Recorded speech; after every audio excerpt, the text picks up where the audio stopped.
On a sticky July night in 1794, an open cart was pulled through the streets of Paris. The passengers in the carts, all 16 of which were women from nearby Compiègne, reverently sang hymns throughout the 2-hour parade. These sisters sang even though insults rained upon them, along with whatever else could be scavenged from the dark red sidewalks and tossed in their direction. This was no sleigh ride. In fact, at the end of the ride, there would be a slaying. All 16 of the women were guilty, and the guillotine would be their punishment. The heinous crime that the martyrs of Compiègne committed? They were nuns and faithful members of a church who had dedicated their lives in humble service of Christ. Such behavior had been declared unacceptable and illegal by the new French revolutionary government. The civil constitution first required all clergy to swear an oath supporting the government. Then they began closing convents and plundering churches. The sisters were forced into hiding in civilian clothes in city apartments. They held secret prayer services and continued to worship God instead of the state. The reign of terror came for them as it did for so many others. Government agents ransacked their apartments and arraigned the women on charges of being hostile to the revolution by continuing to live as a community of consecrated Christians. They spent a few weeks in prison before being given a mock trial and a sentence of public beheading. I wish this were an isolated passage in the transcript of human existence. Unfortunately, the ink of this type of inquisition is scribbled all over every page. It's history's most consistent rhyme. For over 3 centuries, it was official policy in Western Europe to exile, imprison, or execute those accused of heresy or religious nonconformity. Muslims, Protestants, and Jews were among those targeted by this inquisition. The 30 tyrants terrorized Athens after Sparta won the Peloponnesian War. Nero had Christians covered in animal skins and torn apart by dogs in public arenas. Hitler administered the Holocaust. Stalin and Mao used Karl Marx's call for class-based revolution to justify exterminating millions. In 1994, 800,000 people were killed in an ethnic cleansing campaign in Rwanda. In his effort toward creating an agricultural, classless, communist utopia in the late 1970s, Pol Pot orchestrated a genocide of some 2 million Cambodians, 25% of the country's population. Dith Pran, a Cambodian photojournalist, survived 4 years of starvation and torture at the hands of the Khmer Rouge. He coined the phrase killing fields in reference to the horrific scenes that he witnessed in the rural quagmire of bodies left behind by Pot's regime. That phrase was used as the title of a film made about the massacre. I remember seeing the hollow VHS cover for The Killing Fields on the shelf at the video store when I was a kid. I think I remember it because to me, with a title like The Killing Fields, I figured it was a horror movie. But it wasn't in the horror section, which I purposely avoided to keep the characters on the covers there out of my nightmares.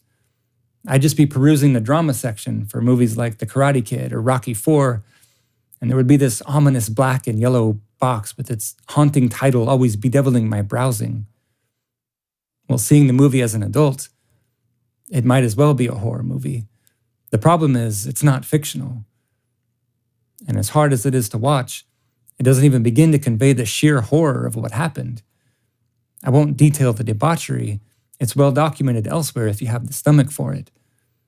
But as a result, over 20,000 mass graves saturate the Cambodian countryside. And to this day, bones and clothing still churn to the surface after heavy rainfalls.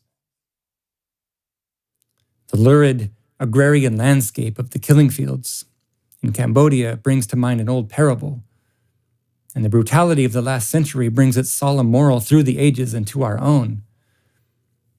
The kingdom of heaven is likened unto a man which sowed good seed in his field. But while men slept, his enemy came and sowed tares among the wheat, and went his way. When the blade was sprung up and brought forth fruit, then appeared the tares also. So the servants of the householder came and said unto him, Sir, did you not sow good seed in your field? Why does it have tares? He said unto them, An enemy has done this. The servants said unto him, Should we then go and gather them up? If we pause here without knowing how the story ends, we might guess the answer is yes, of course, get the weeds out of the field. But he said nay, because while you gather up the tares, you will also root up the wheat with them. Let both grow together until the harvest. This may offend our sensibilities, especially after learning about things like the guillotine and the killing fields. Evil is clearly amidst us in the world, and it would seem to make sense to eradicate it as quickly as possible. But the significance of this particular parable isn't that there are wheat and tares, it's that we are not to be the reapers. In every example I gave in the incomplete list of atrocities above, someone came up with a plan to pull the weeds from society, and they possessed enough power and resources to execute their plan. In every case, the mastermind thought they were cultivating a utopia. But as the parable explains, humans are not to be the harvesters. We are in no position to plow through any section of the field with our makeshift machinery, believing that we are capable of taking on a task meant for God alone.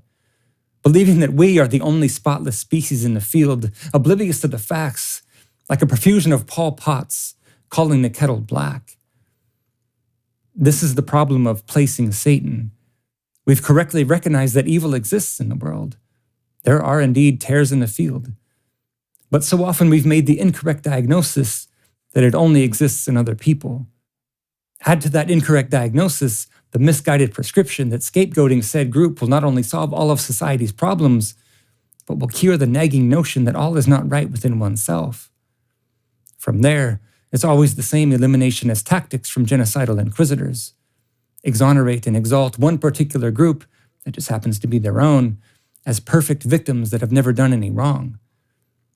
Categorize some other group using some identification marker like economic status or race. Proliferate propaganda that points at the other group's sin, always misplacing Satan, for he could never live within. All religions are simply attempts to account for weeds in the world, also known as the problem of good and evil. Humans have always tried to formulate their fallenness, to classify their corruption through some sort of accounting system for innocence and blame. If you want to know if a man is practicing his religion correctly, see if he's applying it to himself or to other people. And if you want to know if a religion is correct in the first place, ask if it asks the man to examine himself first before examining others. Does it tell the man to set himself right or to go and set others right? And the fundamental flaw of the class of collectivist movements and pseudo-religions that we might call Identitarianism is that it emboldens its followers to blame others for their brokenness. All examinations are external and outwardly focused. The specks are always in someone else's eyes. Critical theories are conveniently critical of everything but themselves. The point is to draw lines of judgment around other groups of people instead of drawing the line through each individual heart. This is how identitarianism leads to stigmatizing and eventually dehumanizing others to the point where putting them in camps or otherwise removing them from society can be justified as doing the right thing. A very small percentage of people will do evil just for the sake of doing evil, but a large percentage of people can be convinced that the evil thing that they're doing is good. And here it would behoove us to review the Inquisitor's blueprint. First, arrive on the scene and announce their presence, most often after some event that disrupts society, which they can point to as the reason they must take control. Next, announce the group identities of those that are the causes of all of society's ills. Then, demand confessions from those in the guilty groups. In these struggle sessions, the accused must admit to being heretics of the religion or pseudo-religion of those now in charge. Prescribe punishments, offer some form of social credit for those willing to name other heretics. Do not offer any arbitration process for false accusations. The punishments will be handed out on the whims of those in charge, even if full confessions are made. Eliminate free speech and silence dissenters. Demonize the old ways and those that cling to them. And finally, demand that everyone take the knee and conform to the new way. Given that much of this blueprint has already been implemented in our day by what we might deem the woke Inquisition, perhaps we can be forgiven for our present paranoia. Mass graves are not being dug yet, but the prerequisites being checked off like clockwork should at least give us pause. When identitarian ideologies churn to the surface, we would do well to remember Cambodia, and Russia, and Germany, and Athens, and Rome, and Rwanda, and everywhere. I would proffer the same caution to any Inquisition brewing in response to the current Inquisition. Hopefully we can stave off the onslaught, but we should have no interest in mimicking our inquisitors. I think Dr. Seuss was deliberating identitarianism when he wrote his story of the Sneetches. Sneetches with stars on their bellies would have nothing to do with the plain-bellied sort, resulting in a segregated society. We'd probably do well to ponder our own sneetchiness. What little inquisitions do we all make with the cliques we form at school or work, with the initials we put after our names, and the pronouns we put after our social media handles, with the signs we hang on our establishments excluding people by skin color or vaccination status, with the black squares that we post and the bitter stares when we don't, with the denunciation of denomination by one Christian to another. There's another interesting parallel with the parable of wheat and tares in the Sneetches. For the farmer in biblical times, there was a particular kind of weed known as darnel. Often referred to as false wheat, it was indistinguishable from real wheat until the ear appeared on the wheat grain near harvest time. It wreaked a lot of havoc because people couldn't tell the difference between wheat and tare. In the Sneetches, an entrepreneur named Sylvester McConkey McBean comes along with a machine that, for a price, will put stars on the empty bellies of the stigmatized Sneetches. The previously exalted class of Sneetches obviously displeased with this development, and McBean offers them the option to have their stars removed, also for a price, of course. McBean quickly gets rich and chaos ensues. All the Sneetches in town are constantly careening in and out of the machine. They kept running through until neither the plain nor the star bellies knew whether this one was that one, or that one was this one, or which one was what one, or what one was who. No longer able to distinguish wheat from tare, the Sneetches finally decided to stop persecuting each other. There's a brief scene in the killing fields where the American reporter is back stateside, standing on the banks of the Hudson River, pondering his harrowing experience in Cambodia covering the communist takeover. In the grainy background, the twin towers of the World Trade Center rise above the rest of New York City. The movie was filmed 17 years before airplanes were hijacked and flown into them by terrorists under the direction of Osama bin Laden, who believed themselves to be, of course, extinguishing tares. There's another mass grave, this one a 5-minute walk from the Place de la Nation in Paris, the site of the guillotine. Along with the 1,306 people that were executed between June 13th and July 27th, 1794, lie the 16 martyrs of Compiègne. The bodies are tightly packed in what's now known as the Picpus Cemetery, so tightly packed that heads were thrown in to plug in any empty gaps. They were trying to be efficient with space, as they expected thousands more decapitated bodies to fill the grounds. Those plans were cut short when Robespierre himself was beheaded 12 days after he oversaw the murders of the 16 women. The Reaper had come for the Reaper. Another stanza of human hazing complete, the next already being penned anew, a parade route already being planned, and soon a fresh trail of blood down some other avenue. Our world is a broken one, shattered into fragments of well-intentioned brutalities and unwitting imperfections, and every day you and I drop one of those pieces on the grand scale of justice. Identitarianism claims that it is the hand that is heavy enough to rebalance that scale. But that misguided hand has caused nothing but disaster every time it's touched humanity.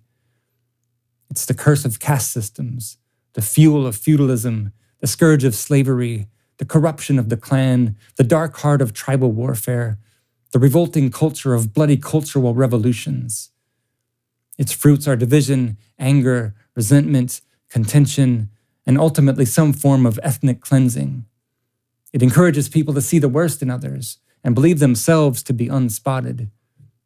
Its grand inquisitors insist that human worth can be determined by some immutable characteristic, and are always searching for some superficial surface to exploit for some pernicious political purpose. The antidote to identitarianism is the value of every individual, which we must venerate. We must resist the compulsion to categorize people by some group identity. We must see the best in others and the worst in ourselves, not the other way around. We're in the field together. Not one of us is 100% whole wheat. Not one of us would not feel the heat if all the tares were set aflame. Our task is to expel the tendencies of taredom from within, not to plow through the field with some ill-advised purification initiative. We're all a little bit crooked, and there's only one judge and savior that can set us straight, who paid the cost, and it's not the state. Every human deserves dignity.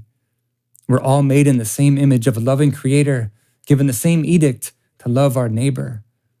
The fruits of that labor will be love, joy, peace, long-suffering, gentleness, goodness, faith, meekness, and temperance. By these good fruits, we'll know the truth of the tree. The harvest will come. In the meantime, the sun rises on the evil and the good. The rain falls on the just and the unjust. Here, in our meadow of mortality, we are not reapers, but our brother's keepers.